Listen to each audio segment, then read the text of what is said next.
Should the Celtics sign Russell Westbrook? We're here to talk about it. Westbrook is currently an unrestricted free agent, left the Denver Nuggets at the end of last season, and he's struggled to find a team since then. There was a recent article that came out from Fox Sports. They were talking about potential fits for free agents that are currently on the market, and they positioned Westbrook as a guy the Celtics should look at. My name's Adam Taylor. I'm joined by my homie compadre, co-host in crime, Mr. Wayne Breezy. Wayne, what's popping? What's good, man? What's going on, man? More, it's just another day, another dollar. I'm living, man. There's a guy that does TikToks over this side of the pond where he goes and reviews food, and he starts every episode like, it's living and giving. So now Yeah, when people are like, what's good? I'm like, yeah, I'm living and giving. living and giving. Living and giving, dude.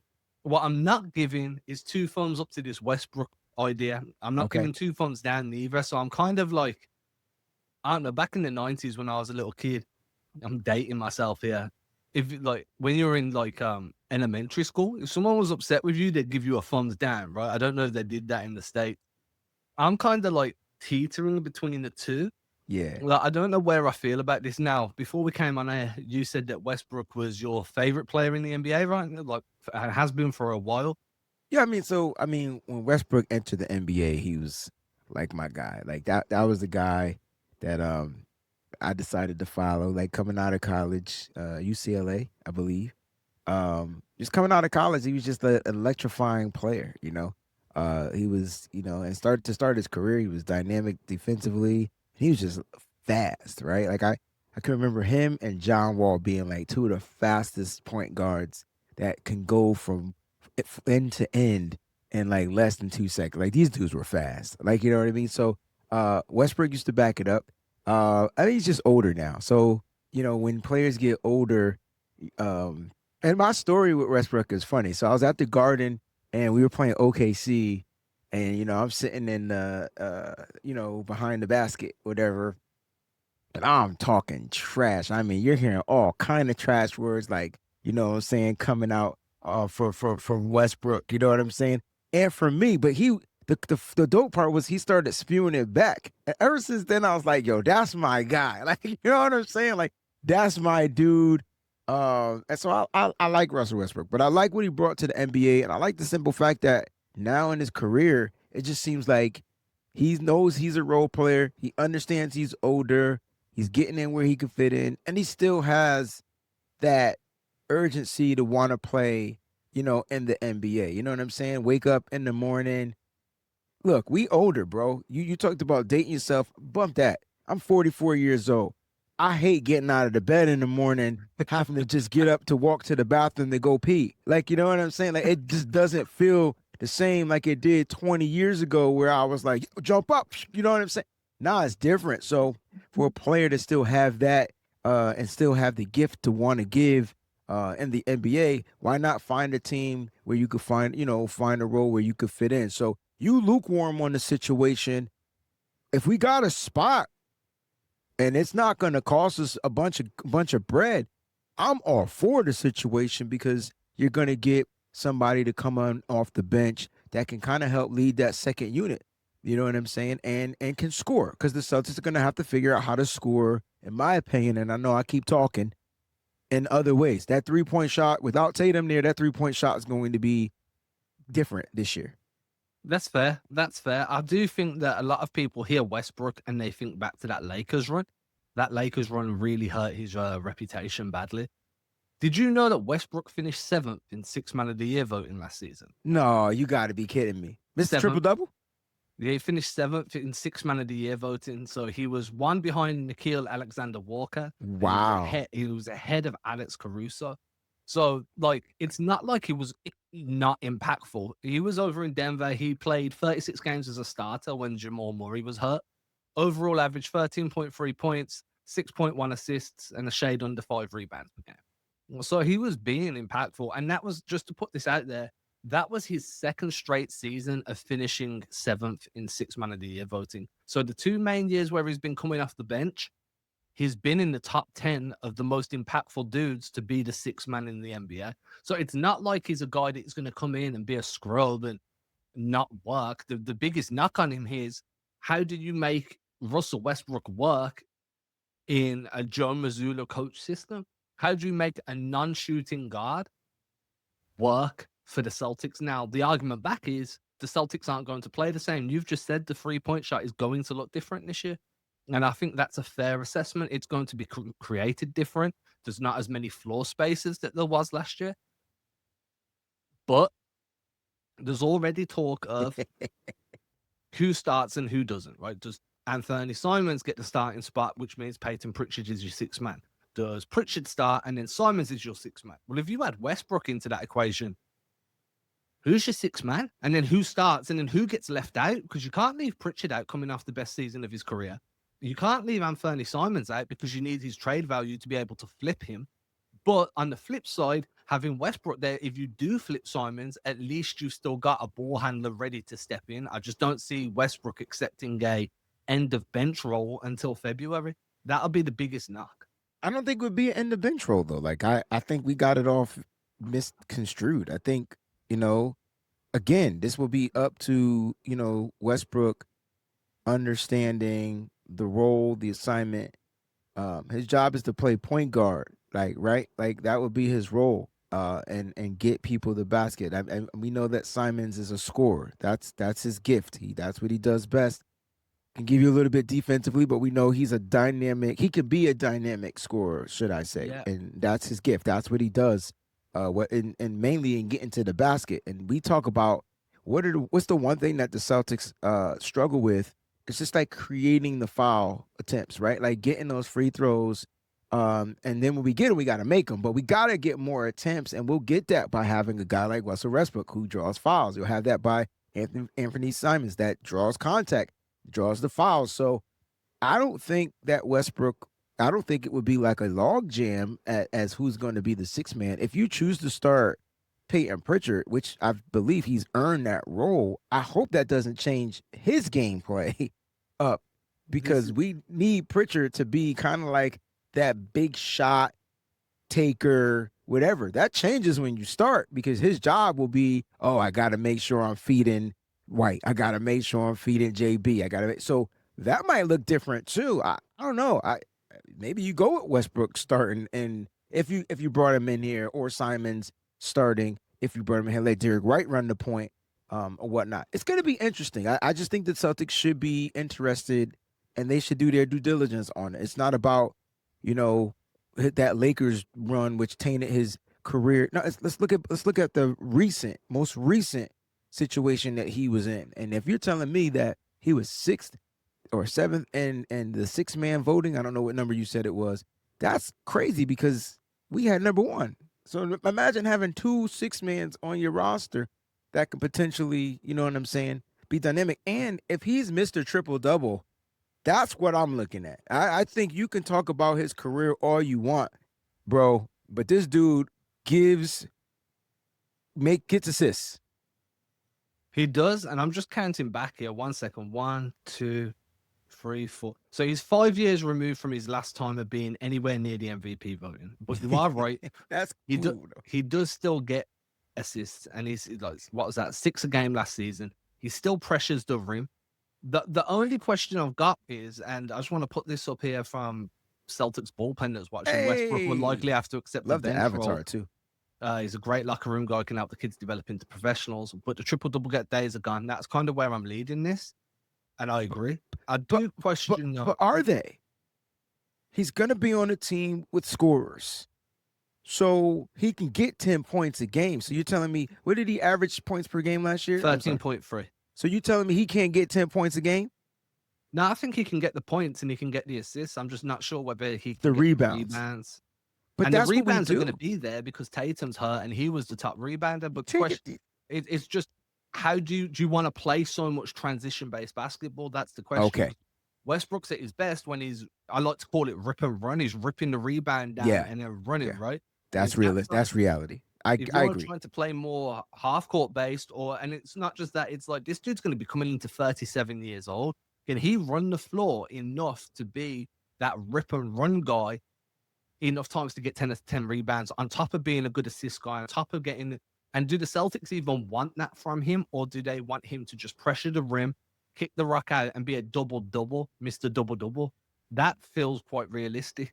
Okay, so maybe I'm being unrealistic about the triple doubles, but I mean, you got to bring that on. That's something that he did. Now he is older, no doubt. He might not be as athletic, no doubt, but he still has the NBA in his veins. So at the end of the day, he's going to be coming to a team that is not a bunch of, guys trying to figure it out.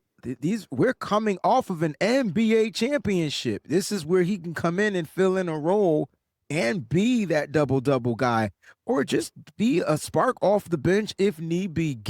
Keep the offense flowing. I think my thing is keep the offense flowing. The offense, when it gets stagnant, bro, it is not good to watch. It's not fun to watch. So we know that Westbrook can do one thing: draw attention.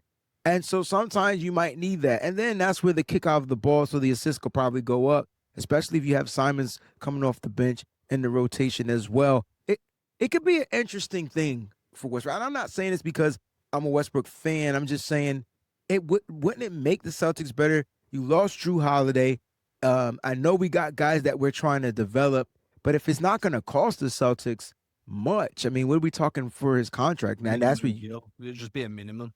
Wow. I mean, and that's where he is in his career. I mean, whether he goes to Milwaukee, whether he goes to Indiana, whether he goes anywhere, minimum deal. But he understands that now. At 37, he has no choice. So I just think it would be a pretty good idea to entertain this. And I can see Brad Stevens making this happen. Because the one place I know he plays well in, check his stats in the Garden. So I've left this comment up from Bullpen here for a very specific reason. So I've got it up in front of me. I like that. He's never been a great decision maker who thrives on athleticism. Now, one of the biggest issues we've got right now is Jaylen Brown is receiving very similar levels of criticism. He's not the greatest playmaker, needs his athleticism and his burst to be a viable playmaker for you. Mm-hmm.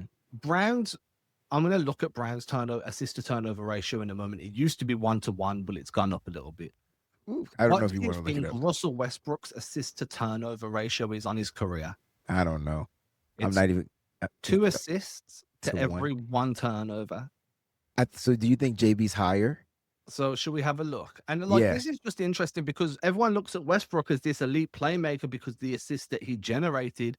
But that means for every 10 assists, he was turning the ball over 5 times. 5 times. So you're getting 20 points, but getting scored on and giving away 10. And the value starts to get a bit skewed. That's why the box score is always dangerous. If we look at Jaylen Brown now, because his numbers have improved, let's not lie. So he's probably 3-to-1. Jaylen Brown is career assists is 2.6. It's almost 1-to-1 on his career. Oh, that's not bad. So no, that's terrible. Oh, it is terrible. You want it as far away from each other as possible because otherwise it's like every time he's going to turn over. Yeah, every time he gets the ball, he's going to turn over. I get what you're saying. He got 2.6 assists on his career. Yeah, and 2.1 turnovers. So it's almost every assist is followed by a turnover. Last season it was 4.5 assists. That's ball handling though. Like that. Like if you look at JB, it's decision making. It's not just let's talk about decision making because JB.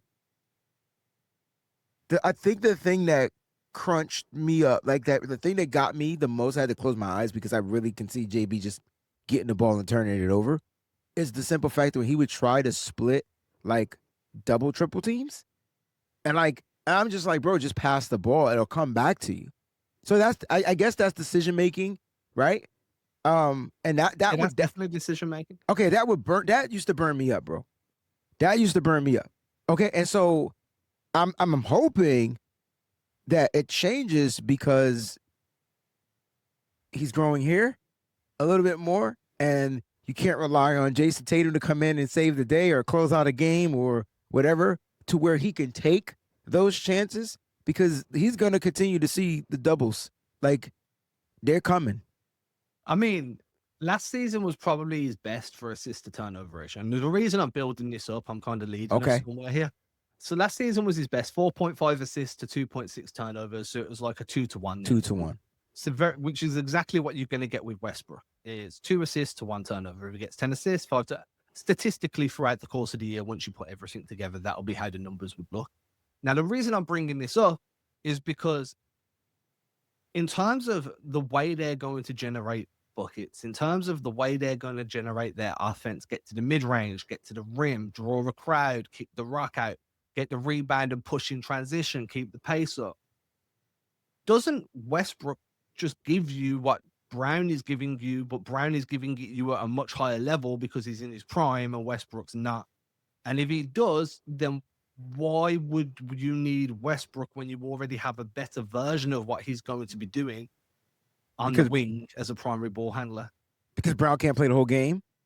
And so when Brown comes out, you want that same energy. You want the same drive, attack to the basket, and the same turnovers. And the same turnovers. Here's the next question then. If you did want that replicated off the bench, why wouldn't you have kept J.D. Davison, who was basically Russell Westbrook light?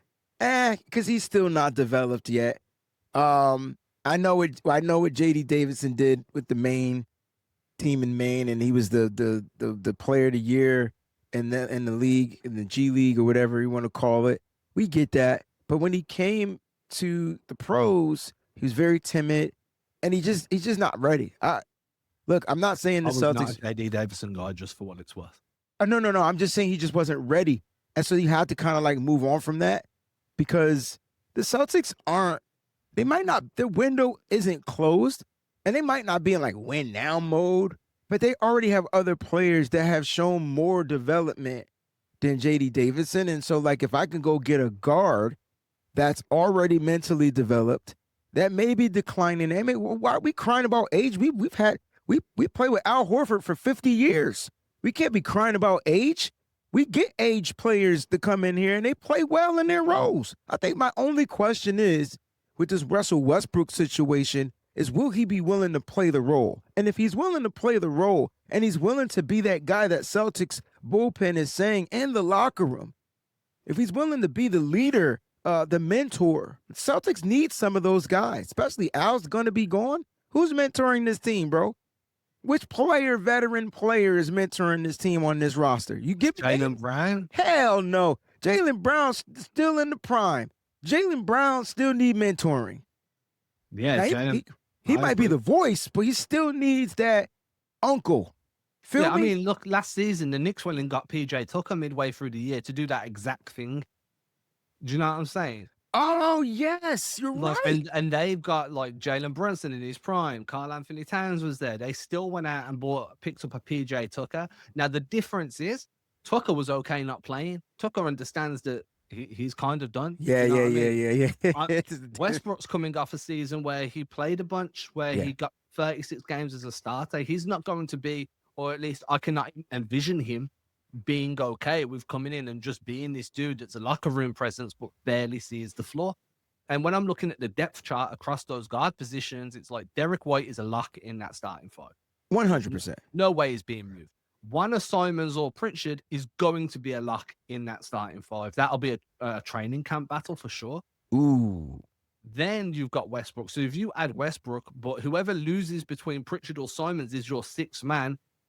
Now Westbrook is further down the rotation, 7th, 8th guy, maybe 9th guy, depending on how Mazzulla wants to work his rotations. Do you still get value? I mean, an interesting stat here is just looking at Westbrook's minutes last season. Westbrook was playing like 27 minutes a game last season. Okay, so give me a Celtics guy off the bench other than Pritchard. That he could replace. Yeah, that played those minutes. Because I think Pritchard played the most minutes off the bench. Yeah, he did for sure. And then I think it was Al Horford. And see what Al Horford's gone. Well, but you can't play Westbrook at the 5. No, but you can. That's what we really need. Yeah. But true story. About 2 years ago, there was we were doing what was called a fantasy week over at one of the sites I wrote for, CelticBlog.com. Yeah. Where you just had to write an outlandish idea, and I'm talking like I got so much shit for this, by the way. And my outlandish idea was picking up Westbrook and running him as a 5, just because then you could have a playmaking center that could get the rebound and just run. And then you have your 4 as a big that can rotate over on rim protection. Yeah. And we call those bold takes. over I here. mean, it was just one of those wild, it's never going to happen, but let's have some fun in the off season type thing. Yeah. But yeah, that's the only way I could see him getting legitimate minutes in this rotation is he's going to have to be in some funky position. Nah, I don't think so, man. I think, and you know what? Let's just say, let's say Brad Stevens pulls the trigger on this. Now we get to watch Joe Mazzulla coach. I want to see him. He got extended. I want to see continuation and progression from him as well. I mean, his job is to get the guys to work that Brad Stevens brings in here, right? Stevens has the vision. All right, I'm going to get this player. I'm going to get this player. All right, coach, now it's your job to make it work. I mean, and that's what he's just going to have to do. He's going to have to figure out the rotations. I think one of his weakest points is figuring out rotations. I think that's just weakest point. He plays certain guys too long. He doesn't rotate certain guys when he needs to. When his team is a little bit down, he doesn't insert like a spark off the bench. And the Celtics every season have spark plug players, bro. And they always have a player that can provide a spark of energy just to kind of like get the situation changed up just a little bit to get the starters back on track. He never does that. I just feel like without Jason Tatum, he has to really be all in on trying to figure out his team rotation. I think the team's got to be better defensively this year than they were last year. That's just my take on it. They got to be better defensively and allow their defense to help create buckets in transition. Because now, if the Celtics do make a move like this, it's going to be all about transitional scoring, and they'll have the pieces to do it. All flyers. I don't care how old Westbrook is. That dude can still run, and he can still score if it's layups. I don't want him shooting. Now, we're not even going to get into that. I think he's a worse shooter than Marcus Smart. Why did Marcus Smart catching a stray? There, dude? Yeah, he's catching a stray. Just because he's Because a Laker Marcus now. Smart will It's like, pull yo, up and it's shoot the open. three out of nowhere, and it's like, bro, that's not even your shot. And then every now and then it'll go in, and you be like, all right, yeah, we'll live with it. Like, you know, but when he missed, we'd be like, what are you doing? But that's Russell Westbrook. I get that same vibe, but I don't know if he'll do that with this Celtics team. He took 3.9 shots from the perimeter last season. 3.9 threes. Sorry, Smart. What I will say, sorry, Smart. I want to go back to this Mazzulla thing here, right, real quick. And I've left this up for the reason of bringing it back there. The one question I've had, and I spoke about this with Justin Quinn, one of my editors over at Celtics Wire from USA Today, on Friday when we did a pod, was Mazzulla has been in a position where he's always had elite talent. He inherited a team that was coming off the back of an NBA Finals run when they lost to the Warriors in 2022. He inherited a team with 2 elite forwards and a bunch of talent. 1 year later, he gets given Drew Holiday and Kristaps, right? So we're gonna see a lot. I've said this a lot as well. Like, I think his game-to-game adjustments are exceptionally good. I think his in-game adjustments are quite poor. Rotation-wise, I was joking last season at times that he's just a younger version of Phipps because he was running dudes into the ground, very stubborn. That's the word, stubborn. He was playing like, yo, this isn't working, but we're just going to keep doing it and expect a different result. I do think he's more. So he's on that brink line of insanity. Yeah, sometimes. I do think he's an incredibly good coach. 100%. I think he's going to figure shit out. But I do wonder, and I'll go back to the season, Mazzulla's first season, I think it was, where Malcolm Brogdon was on the team, right? And Malcolm Brogdon comes in. He's on the Knicks now, who was part of Udoka's rotation, even all the way up to the finals, was coming off the bench under Udoka, got buried to the point that he wanted to leave. Do you remember? Yeah, I do. And now what I worry is you bring in someone like Westbrook, and Mazzulla wants to lean into that MVP kind of cachet, the leadership, the on-court ability to control the tempo and do all these other beautiful things. And that means that another one of the guards is just going to get buried. And I'm talking like right at the bottom. And that leads me on to the biggest point. Like, when you're a retooling team, when you're a young team that's just trying to unearth talent, it's counterproductive to acquire a 36, 37-year-old that's going to take minutes from somebody that you're trying to develop. And I think that's my biggest issue. Like, the whole point of this season and potentially the summer and next season is to take on these young dudes that have never had much burn in the league and see if they can flourish with bigger roles and see if you can unearth diamonds in the rough cost control deals, keep the costs low, get production high. It's the American way, right? From everybody, everyone's told me you keep production high, costs low, Mm-hmm. everyone makes money, right? I think that when you bring in someone like Westbrook, that kind of derails everything. And that would be my biggest pushback against it is just you kind of want this team to be bad so the young guys get an opportunity to get good. Um, yeah, like I don't disagree with that, but you're only saying that because Jason Tatum's hurt. I mean, if Jason Tatum wasn't hurt, you wouldn't be saying that. I mean, So Jason Tatum wasn't let's just keep hurt. it a buck, bro. If Tatum was here, you'd be all in on trying to figure out how we gonna repeat for this championship. If Tatum wasn't hurt, Drew Holiday wouldn't be traded. We Chris don't. Apps No, wouldn't no, I be mean, we don't traded. know. We don't know. Drew Holiday was a shell of himself last year. I don't give when anybody says he just wasn't as good as he was. Okay, the year. Horford at least still be there. Okay, well, Horford might be back. Okay, Yeah. we could Horford would probably still be here, which he hasn't officially retired yet. I don't think. He's going to Golden State from the sounds of it. Oh, don't say that to me. That hurts. And you know me being a Bay Area 49er fan, I can't have that because I'm Celtics fan in basketball. And all I will hear is, "Oh, we got your guy is here," and I'd be like, "I can't even say that on the air." But yeah, Done deal. I think they're just waiting on Kuminga. They're going to sort out Kuminga's contract, and then you just hurt my spirit, my heart, my life. I'm gonna go pretty sleep. much like he wants to go play with Steph and Draymond and Jimmy. Why? Try and win a chip. Text Anna, but like, hey, yo, Anna, why? Why does Al want to go play with them? You know what I'm saying? He got a good thing right here. If it ain't broke, don't fix it. You know what I'm saying? So why go out there and play with another old guy? Steph is old. You know what I mean? Like two old guys on the same team, they're gonna become grumpy old men. It ain't like you know what I mean? So my thing is, you might as well stay here. You got the high flyer talented Jaylen Brown, really all in. You got the all pro, all NBA basketball. But I just love Derek White. I think Derek White is becoming one of the best players to play his game. And all you've seen is progression. I think, and to get back to your point, if a player has it,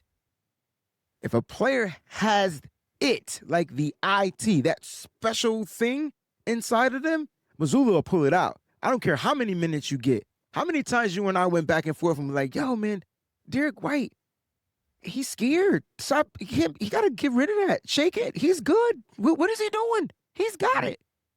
And then he got rid of the timid play. And next thing you know, he's just all defensive NBA, all this, all that, all bag of chips. I think if a person has it, it will get pulled out of them by Coach Mazzulla. I'm with you, though. I do want to develop players. But I just feel like the Celtics also want to compete. And that's the hard part, right? That's the hardest part. And I'm not saying Westbrook makes them like NBA contender, championship contender. I'm not saying that. I'm just saying if you can find a role for him that he's willing to accept and you can work that role in on your roster and still kind of develop some of these young players. Injuries are going to happen too. So you got to be aware of that and still find ways to develop players. That's why I think that will make Coach Joe Mazzulla that much more of a greater NBA head coach, man. Just being able to manage these players, like manage their minutes, manage their lives, manage this, man. That would make him supersede a lot of these coaches, and he's still at a young age, and so I think he's up for the task. I don't know if Brad Stevens is going to be in on this Westbrook situation, but I can see why if he did, and I can see why if he doesn't.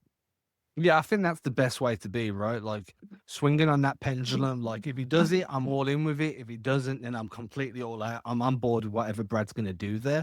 With Joe, the way I've been kind of looking at this over the summer is very few coaches can do, and I said this on Friday's episode as well, very few coaches can do everything in the NBA. You've got developmental coaches that you bring in when you're rebuilding. Mm-hmm. You've got players coaches that you bring in when you've just got too much star talent, you need to manage egos. And then you've got championship specialist coaches that you hire to try and get you over that last hump, right? Very few coaches have the ability to fill that spectrum. In fact, there's only two in modern times, and one of them was Greg Popovich. The other one is Eric Spoelstra. That's why when the Miami Heat are retooling, Eric Spoelstra stays. When they're on the verge of contending, Spoelstra's there. When they're star-studded, Spoelstra is still there, the same as Spo. And I think that Mazzulla has proven he can manage egos. He's proven he can get a team over the hump and to win a championship. But if he wants to enter that conversation where it's like, yo, I could see Mazzulla on this team in 10 years' time, 11 years' time, voice not getting stale, being able to go with the ebbs and flow of roster construction, he needs to prove himself in this phase, the retooling and rebuilding phase. If he cannot do that, then I think that drastically shortens his lifespan with the Celtics long term. That's kind of where I'm at. And that's regardless of whether they get Westbrook or not, right? I think Westbrook would just put a bit of a band-aid over everything, make it feel nice for a little while. But underneath there, you still know that there's a lot of work that your body needs to do to heal that shit. No, I think you hit the nail on the head. That was spot on, man. You know what it is? I think it all comes down to perception. And like you see the Celtics as retooling, and I don't. I don't see them as That's retooling. Fair. You know what I'm saying? And I kind of see them still as what's the word? It's hard to say that they're retooling when they're dealing with their star player being injured. So it's not retooling to me. It's more kind of like just, I guess, the Band-Aid word. Like you put it on treading water. Yeah, they're gonna tread water this year and see who can play and who can't. Like I think that's kind of where I am with it, right? Like because you talked about developing some of these young guys, like Baylor Shireman. I really think he can develop into an NBA player. Like you know what I mean? And so I would love to see him develop. Maybe we get more Jordan Walsh. Maybe we get. I don't know. No right. Jordan Walsh. You are one tough cookie. My point is, this is developmental year by default. Like it's not something I think that this was on the docket saying, "Oh, we're going to development these players this year." No, they got leaks for that. This was more like, "Damn, we got to take a pause." It's a pause. It's a pause season because heal up, JB. You got the rock. Let's continue to we'll tread the water. Let's see what we can do. And if we're in a situation where we are in contention, let's turn it up a notch. Let's fire it up a little bit. Come trade deadline, you can see something happening. But as far as this Westbrook situation, look, it's not going to happen. Let's just keep it a buck. Like it's not going to happen. But and I think it's worth noting that this dude, the article was based, it was an opinion, right? It wasn't the Celtics. It wasn't a report. This wasn't a right. The Celtics are looking at Westbrook. It was hey, the Celtics should look at Westbrook. Right. I also just want to point out, Celtics bullpen said Joe needs the ability to get players better. I just want to point out Derek White took a massive jump. Peyton Pritchard took a massive jump. Yeah, they did. I'm going through the roster in my head now of other guys that took a jump. Jaylen Brown took a jump in terms of mid-range offensively, and in terms of point of attack defense. I think that you can go through the roster and a bunch of different dudes. Even Tatum took a massive jump. Yeah, in terms of processing speed, ability to read the floor, control the tempo of games. The overall system developed and continued to get better as well. I'll give Mazzulla flowers where they're due because I think a lot of people are really hard on him. I think there's a lot he still needs to get better at too. I'm not saying he's a complete coach or anything. Jordan Walsh does not get better by any chance because I just do not think Jordan Walsh is good. Let me just keep this. If Jordan Walsh, this is the only thing. If Jordan Walsh can develop the corner three, he will crack this rotation. I will eat my words then because I do think there's think about it though. He's athletic as shit. About it. His wingspan. Just think about it, Adam. Like think about it. Like I'm not saying he will, but if he can just develop that corner three, he would be that Grant Williams replacement. He's everything you wanted Grant Williams to be. You know what? I got to do it. There it is. Let's go. And look, man, I'm not saying Walsh isn't good in terms of it doesn't have skill. I'm just like, I wasn't impressed with him in Summer League. I wasn't impressed with him last season whenever he got a chance. And I do think that the opportunity there, if it's going to him and he's not playing well, I think this is a season where it's make or break for him. The minutes are going to be there for him. I think he's going to get an opportunity early. If he loses that spot and doesn't take advantage, then that's probably him done in Boston. Not that he won't go somewhere else and get good, but I think that this is a make or break here for him. I think Hugo is going to be a guy breathing down his neck for those minutes. I think Shireman will be a guy breathing down his neck for those minutes. Love you, man. Just the way you say to certain things. Like, I'm not saying that it's gonna be like, bro, this is the time, and he has to put up. Yeah, He's he gonna does. he's gonna get the opportunity. Look. My thing is this: if you, Eminem said it best.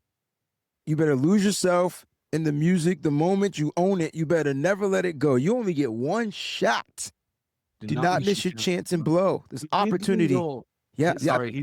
He did lead all scorers in summer league, but he barely showed any perimeter game. Everything he did was not in the way the Celtics have Need played him. They need recently. him to be. Yeah, he has to stretch Yeah, the I floor. think like I would have preferred him to not be a rim guy. I mean, he was athletic as shit around the rim during summer league. How often is he going to have that opportunity in Boston? He should have been playing. I think that sometimes it's better to dress for the job you want than dress for the job you've got. He was dressing for the job he's got. He should have been dressing for the job that he wanted, which is going to be a 3-and-D role player. If he had Three, excelled there, then that would have worked.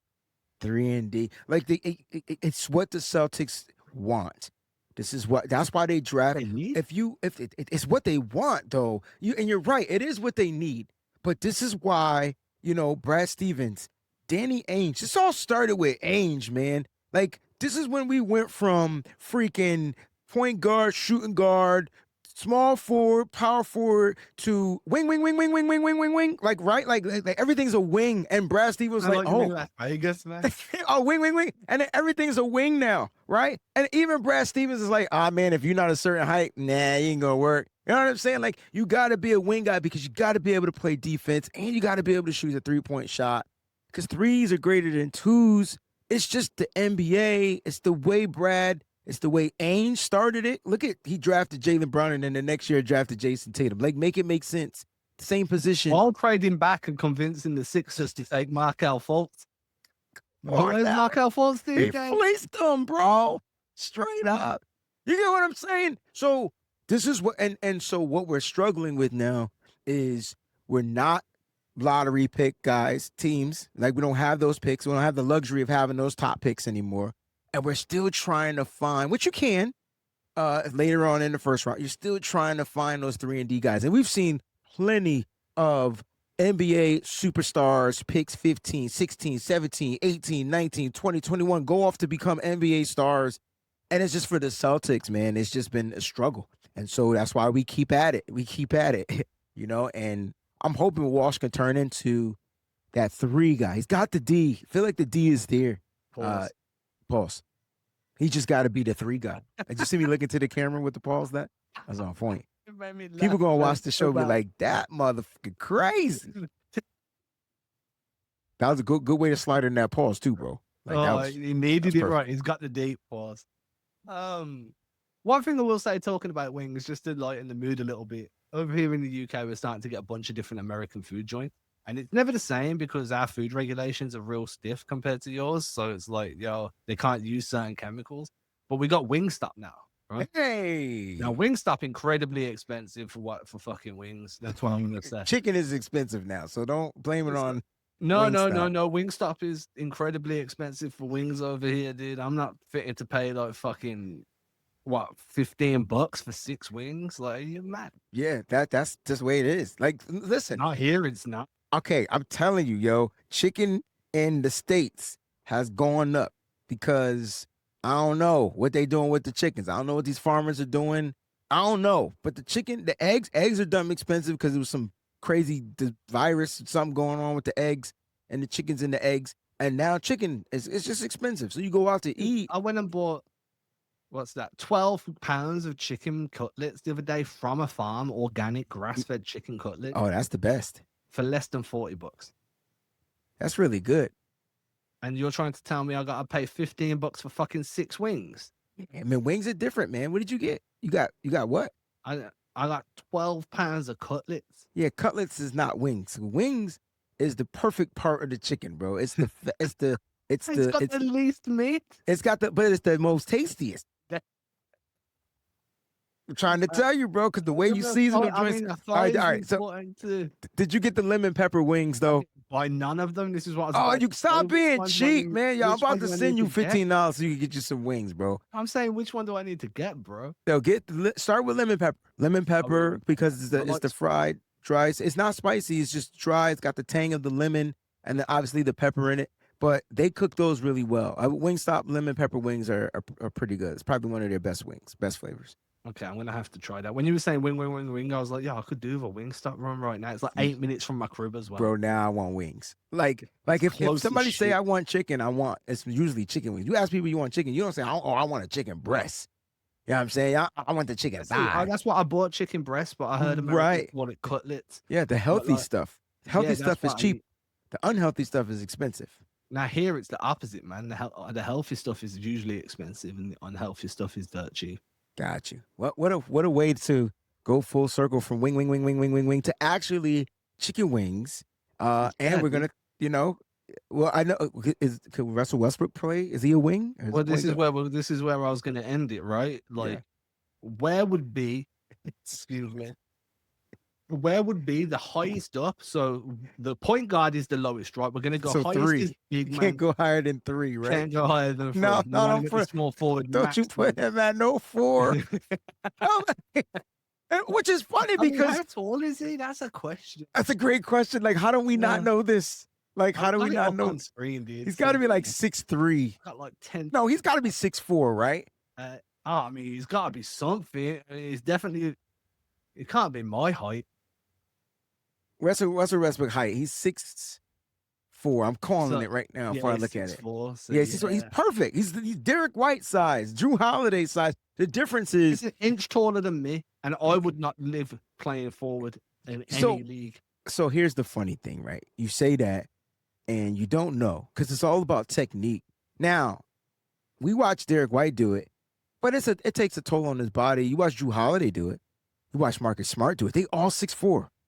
Like, think about it. And they will play 1 through 5. Now, I can't see Westbrook tiny behind playing 4 or 5. I just can't see it. But if teams come out with smaller lineups, then you could go, what would you do then? If you go small, the probable best answer would be 4? Derek White, Anthony Simons, Russell Westbrook, Jaylen Brown, Neemias Queta. I don't feel comfortable saying that. That doesn't sound right. No, I know. Westbrook the 3 just doesn't sound right. I know. We need somebody else other than Queta too. Queta's a spark. He's not the guy. He's a spark. Yeah, I'm not sold on Queta. Yo, I will say, anyone that's still watching, if you've made it this far, congratulations, your attention. Hit that like button too, guys, and subscribe. Hit that like button, hit that subscribe button, join the Facebook group, join the Facebook page. But if you are still here, about 3 weeks ago, I did a massive deep dive on Luka Garza. I did, I think it was like 3,000 words on his offense. Watched every possession he played over the last 2 years. Then I went back and did another 2,000 words on his defense. Luka Garza going to impress some people on offense. They're going to piss some people off on defense. That's the way. There you go. And it's funny because Mazzulla, if Udoka was here and he drafted him, I feel like he would get him right defensively. Defense is a mental thing, but it's Mazzulla. I just don't feel like he's the defensive juggernaut. He's more. Mazzulla was the guy that was. I know. He was the guy responsible for the So make it make sense.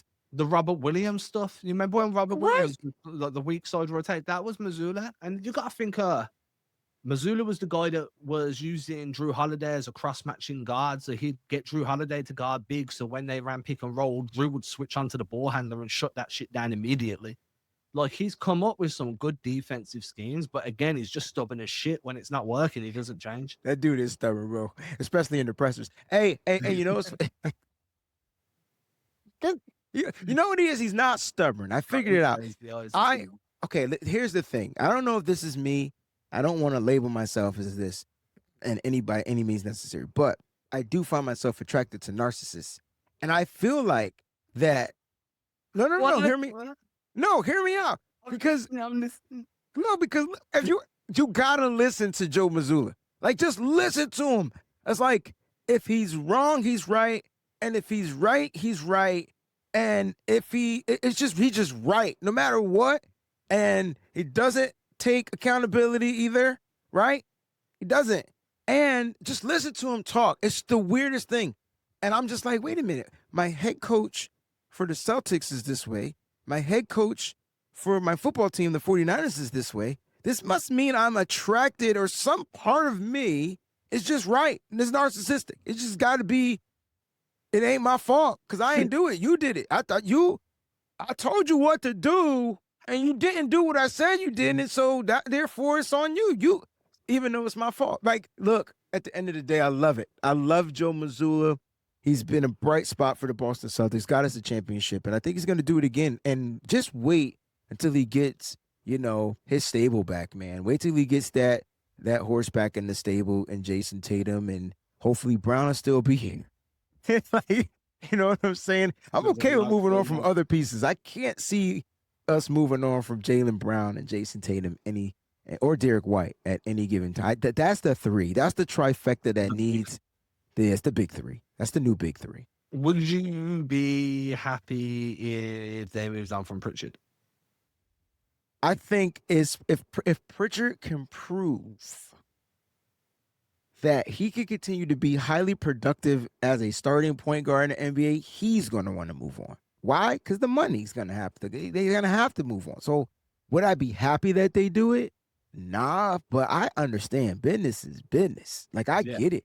Get that money, man. Stack that man. paper. These guys don't play forever, man. And so you got to capitalize. And it's nothing. I hate the fans that be like, oh, they're not loyal. Come on, man. Guys play for pennies and blood, sweat, and tears, and they put in time and they progressed. And when it's time for them to cash out, let them cash out. If the home team can't give them that, I'm not mad when they go other places. I've never been that person. It sucks, but I've never been that person. I'd be that person if it was Tatum. I'd be that. Oh, motherfucker, yeah. Oh, my bad, yeah. Oh, yeah. Yo, if Tatum go to St. Louis, I'm whipping that ass. I will find Jason Tatum. I will get permission from his mama, and I'm grabbing the belt. He not old. He not young. He's not old enough, man. He can still get the belt. That's funny. Right, with that, I want to hear what everybody watching is thinking. Would you go for Russell Westbrook? If you would, how would you fit him in alongside White, Simons, and Pritchard? If you wouldn't, let us know why there too. Make sure you're showing some love to the show. Hit that subscribe button over on YouTube. If you're watching along on Facebook, make sure you hit follow on my page. And most importantly, for me personally, make sure you go check out the CelticsChronicle.com. Also, show some love to Wayne over on Bleacher Report, over on the Wayne Breezy channel on YouTube. Wayne be out here fucking thriving, man.